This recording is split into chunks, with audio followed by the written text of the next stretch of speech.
Jadi alasan saya masuk Islam pertama yaitu karena saya merasa bahwa yang dikatakan Tuhan, yaitu Nabi Isa alaihissalam, yang dikatakan Tuhan itu menurut saya tidak masuk akal diangkat menjadi Tuhan, sedangkan dia manusia, begitu. Kenapa? Kalau memang dia Tuhan, kenapa dia bisa disalibkan dan bisa ditangkap oleh manusia biasa? Kalau hanya sekedar menghapus dosa, itu menjadi pertanyaan saya. Kemudian yang kedua, kalau memang Tuhan itu adalah kuasa, kenapa tidak mampu melakukan kalau hanya sekedar menghapus dosa manusia? Kenapa Tuhan itu tidak kuasa kalau hanya menghapus dosa manusia? Sedangkan padi yang kita tanam, umpamanya padi yang kita tanam, kemudian dia tumbuh sampai besar, sampai keluar mayang, sampai isi. Kalau itu saja Allah sanggup kuasa melakukan, kenapa kalau hanya sekedar dosa manusia, kenapa tidak mampu melakukan? Itu menjadi pertanyaan saya kepada guru waktu itu. Pertanyaan saudara bagus. Mengapa dia tidak langsung mengampuni padahal dia punya kuasa mengampuni? Nah, disinilah kita bertemu dengan keunikan Yesus Kristus. Karena Yesus Kristus itu adalah Allah sekaligus manusia. Dia Allah yang jelma jadi manusia tanpa kehilangan kealahannya. Maka kadang-kadang memang dia berbicara dalam kapasitas sebagai Allah, kadang-kadang bicara dalam kapasitas sebagai manusia. Kadang-kadang dia bertindak sebagai Allah, kadang dia bertindak sebagai manusia. Tapi khusus waktu dia di atas kayu salib itu, dia ada pada posisi bukan hanya sekedar manusia, tapi sebagai pengganti orang berdosa. Kita ingat kata-kata Paulus ya, dia tidak berdosa, ya, dia yang tidak berdosa tapi dijadikan berdosa karena kita. Nah, jadi waktu itu kan kita tahu juga Yesus datang ke dunia ini untuk menanggung hukuman dosa manusia. Jadi pada waktu Yesus di atas kayu salib itu dia bukan hanya sekedar manusia, tapi dia manusia yang menjadi perwakilan orang berdosa, ya, di mana Allah akan menimpakan seluruh murka dia terhadap orang berdosa itu kepada Yesus. Assalamualaikum warahmatullahi wabarakatuh. Masih kembali di channel saya. Tentunya kita sudah mendengarkan bagaimana cuplikan videonya. Jadi ibu ini mengajukan pertanyaan yang cukup menarik kepada gurunya. Kalau memang Yesus itu Tuhan, kenapa hanya sekedar menghapus dosa manusia? Yesus itu tidak punya kuasa. Kenapa harus dengan cara digantungkan di atas kayu salib? Bukankah Tuhan itu yang maha kuasa, pencipta langit dan bumi beserta isinya? Tapi di sini Yesus menghapus dosa manusia saja tidak punya kuasa.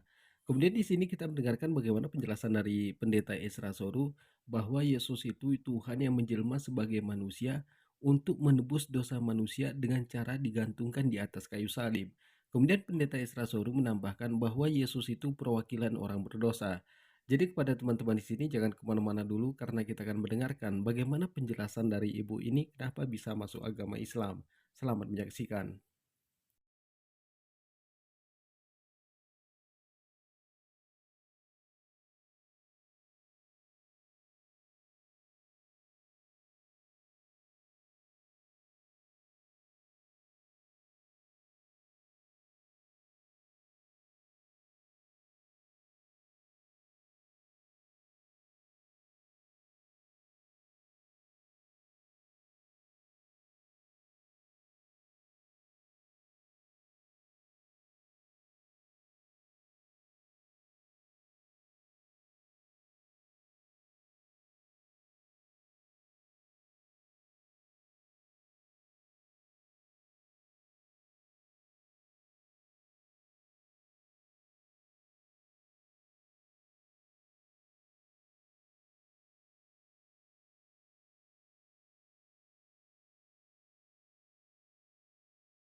Kita sudah mendengarkan bagaimana penjelasan dari ibu ini. Ibu ini mengajukan pertanyaan kepada gurunya sampai gurunya itu tidak bisa menjawab dan bu gurunya mengatakan ini sudah menjadi aturan agama Kristen ya, ya harus diikuti. Nah, jadi pertanyaan ibu ini memang cukup menarik. Kalau memang Yesus itu Tuhan yang punya kuasa, kenapa hanya sekedar menghapus dosa manusia saja? Yesus itu tidak punya kuasa. Kenapa harus dengan cara digantungkan di atas kayu salib? Jadi para pendeta itu mengatakan Yesus itu anak Tuhan yang menjelma sebagai manusia. Yesus itu 100% Tuhan, 100% manusia. Tujuan Yesus itu datang ke muka bumi ini untuk menebus dosa manusia dengan cara digantungkan di atas kayu salib. Jadi Yesus sendiri tidak pernah mengatakan kalau dia itu menebus dosa manusia. Tidak pernah mengatakan saya digantungkan di atas kayu salib menebus dosa manusia. Lalu ini perkataan siapa? Ini perkataan Paulus. Kemudian pendeta Esra Soru pernah mengatakan, ada kalanya Yesus itu menunjukkan ketuhanannya, ada kalanya Yesus itu menunjukkan kemanusiaannya. Ketika Yesus mengatakan, hei diamlah, dosamu sudah diampuni. Nah, itu menunjukkan ketuhanannya. Kemudian pendeta Esra Soru menambahkan, ketika Yesus itu merasa lapar, kemudian Yesus itu merasa kenyang, ketika Yesus itu BAB, buang air kecil, itu menunjukkan kemanusiaannya. Ini kan aneh, Tuhan yang menjelma sebagai manusia. Jadi kalau kita pikirkan secara dalam, memang ini terlalu dipaksakan kalau Yesus itu menjadi Tuhan. Jadi kepada teman-teman di sini mungkin cukup sekian. Assalamualaikum warahmatullahi wabarakatuh.